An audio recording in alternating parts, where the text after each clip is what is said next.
A great crowd had gathered outside of Kilmainham, their heads all uncovered, they knelt on the ground. For inside that grim prison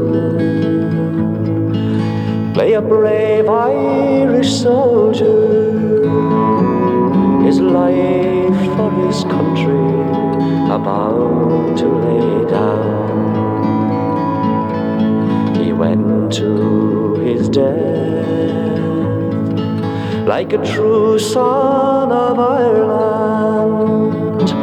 The firing party he bravely did face. Then the order rang out, "Present arms, fire!" James Connolly fell into a ready-made grave.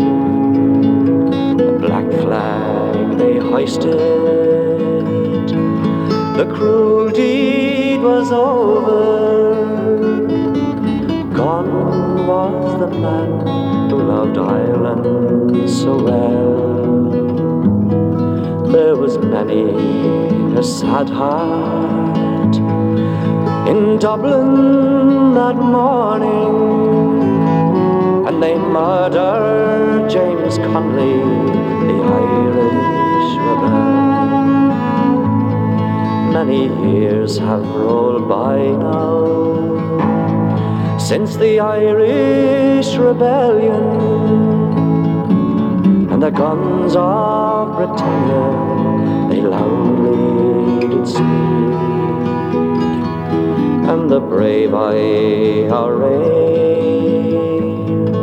marched shoulder to shoulder, and the blood from their bodies flowed down Sackville Street. The four courts of Dublin they cruelly bombarded. The spirit of freedom they tried hard to quell, but above all the din came the cry, "No surrender!" 'Twas the voice of James Connolly, the Irish rebel.